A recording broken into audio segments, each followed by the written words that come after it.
Welcome back to the channel, everybody, for another ESO build video. I'm your boy Fuzzy. So today I'm going to be showing you my Magblade XP grinding build. Now, before I get into the build and all about it and everything, if you like the content on this channel, make sure to subscribe, hit that like button, and push that notification bell so you can get the latest content from my channel. Now we'll get into it. So big shout out to my boy Doubles. He's actually the one that came up with this build. It works really well. He's mainly a PVE player, and he's the one that actually originated this build. I just put a different set on it, but overall this build is crazy, disgusting, and awesome.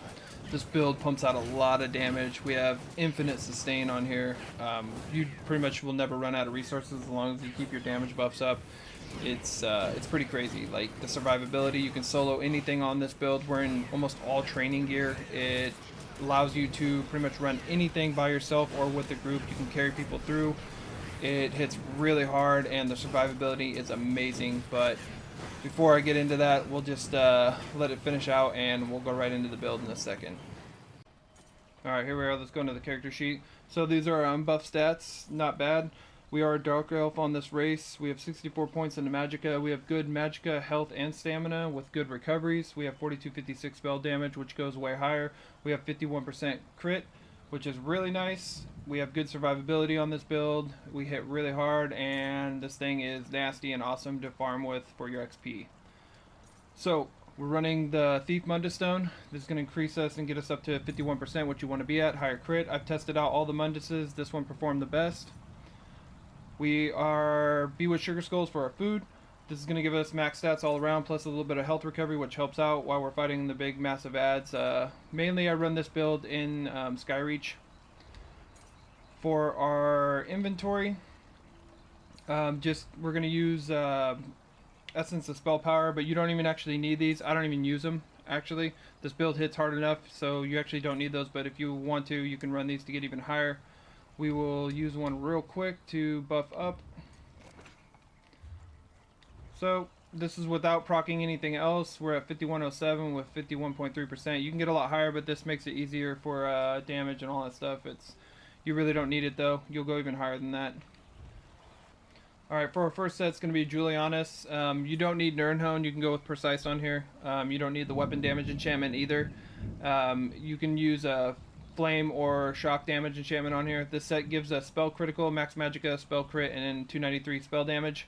Then our back bar, you can run Infused instead of Sharpened. This gives us 6,000 magic damage to Undead and Daedra, which is the enchantment. This enchantment's really awesome, and it works really well with the setup that we have and the skill that we're going to be using from the Soul Trap. Then we have Ice Hearts. This is a Tri-Stat enchantment on here. You don't need that. You can just put Magicka enchantment. It's well fitted. Preferably go Training or Divines. This gives us Spell Crit. There's two ways to run this build, which I'll go over in a second, and apologize for going really fast. Oblivion's Foe is going to be our third set. We want Training on all these. So Oblivion's Foe, we have Training on all these, and it's all on the body except for the head and shoulders. Max Magic enchantments on them. This is going to give us spell and weapon damage, offensive penetration, weapon crit, which we really don't need, but it adds another weapon and spell damage on it, which is really nice. And then the extra fifth ability, which really matters for this build. When you deal damage with the soul magic, you mark the target's soul dealing 15,590 magic damage over 10 seconds as long as they are not already marked. So when we use our Soul Trap ability, it actually marks all of the ads and the targets, and it just melts them down, especially with all of our abilities that we have. We get so much Magicka damage and everything back. It's insane, and we do a lot of damage. Then we just have Eaglets of Julianus right here, Divines. I put these on because we're running the Ring of the Pale Order, which I'll show you in a second. Then the rest is just Max Magicka and Training on all these pieces, as you can see. We did 5 light, 2 heavy, so heavy on the chest and the legs.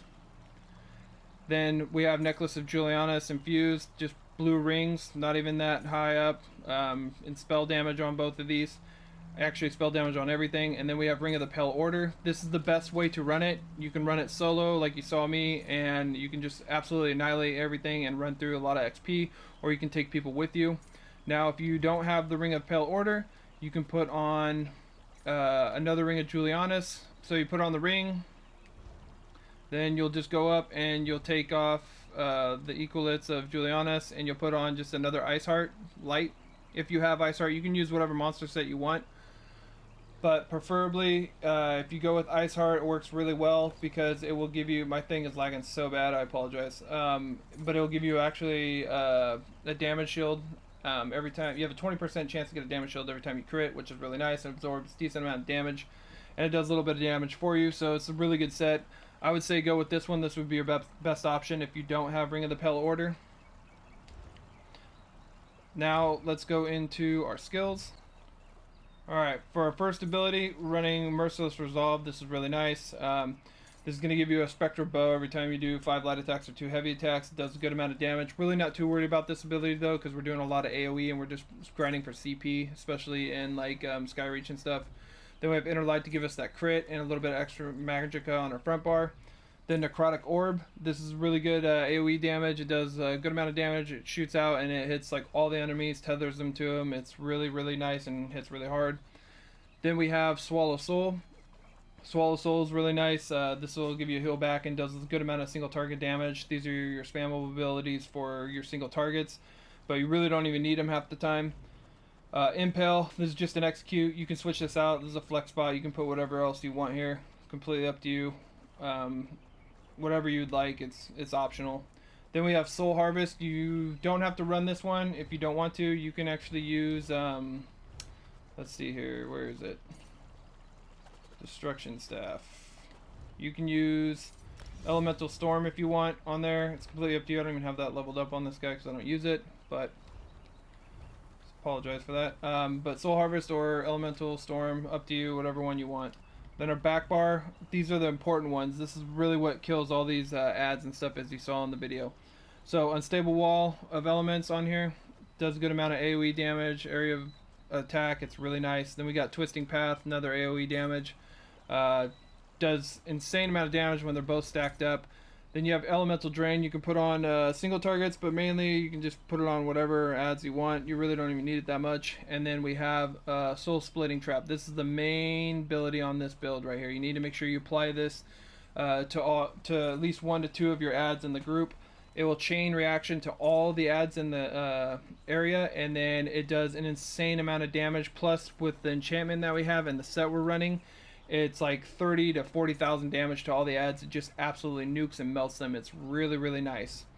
Then we have Siphoning Attacks. This is another heal that you have. You can put out every time you do a light attack, which we're light attacking in between. We're weaving our light attacks in between each ability that we're putting out, which is really nice and gives us health back and Magicka. So make sure you have that one. And then we have Soul Tether. You can switch any of these out you want, but the main 3 you want is right here. Unstable Wall, Twisting Path, and Soul Splitting Trap is what you need.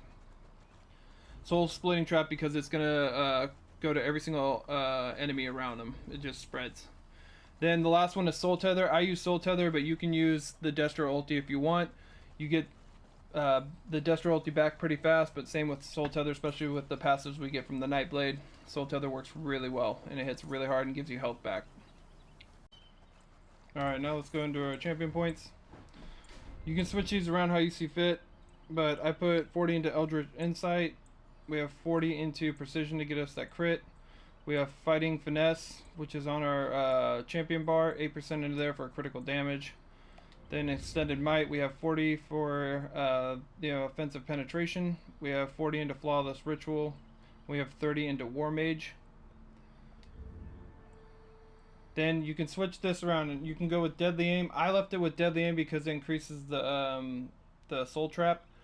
And my AoE abilities already do enough damage, so I wasn't really having a problem with that. But you can take this out and put it into Biting Aurora if you want. It's completely optional and up to you.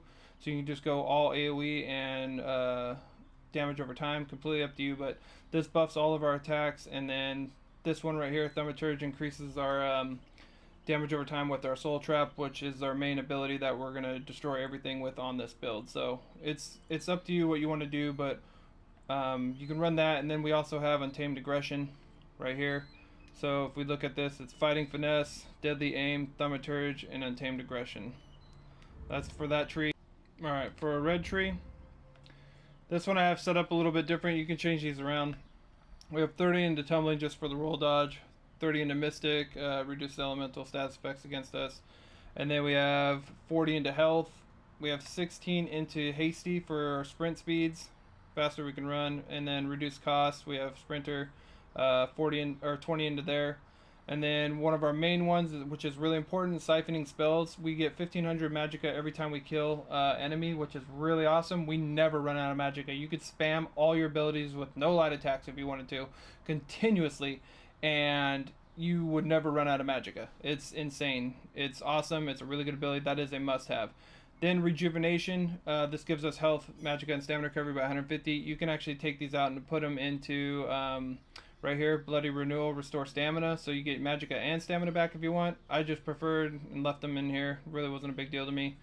And then boundless vitality for our extra health, which is awesome. Gives us another 1400 health. And then Jugernaut, which is really important. While under the effects of crowd control immunity, you take 2% less damage per stage. So every time we're stunned or off balance or any of that stuff, while we're fighting the ads and like Sky Reach and all that stuff, and then we got the little circle underneath your feet, you're gonna take 10% less damage from all these ads. You pretty much can't die in this build. It's nuts. It's really awesome. But so the 4 we have for the champion bar are siphoning spells, Juggernaut, rejuvenation, and boundless vitality. Now to our green tree. Green tree you can run how you want. I just have random points everywhere, but steadfast enchantment, so it slows down the decay of our having to recharge our weapons. And then I just have rationeer to increase our food and drinks by 30 minutes. And then we have liquid efficiency. Whenever you use a potion, 10% chance not to use it, even though I don't even have to use pots half the time on this. And then we have Steed's Blessing.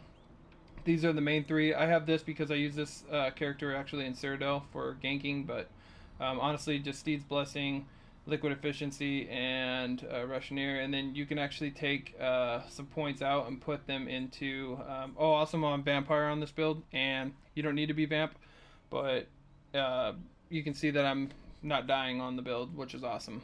But you can put them into gold, so you can increase your gold gained when you're doing that. Let's see here, we'll redistribute these. You can take these out so we don't have to stealth. You can put them into increased gold gained by 8%. Now you get more gold, and then you can do bodies too, amount of gold you find in treasure chests, all that stuff. But the main 3 you want is going to be rationeer, liquid efficiency, and Steed's Blessing. That's about it for the champion points. I'm pretty sure I covered everything. If I missed anything, just let me know. This is a little bit different than I do on my channel, but I just wanted to show you guys what we run to grind CP, and it works very well, efficiently. You can do it by yourself or with other people. I appreciate you all stopping by, checking out the video. Hopefully you all like it, hopefully you use it. Let me know your thoughts on the build, and after you use it, if you guys liked it too. And I will catch you guys on the next video.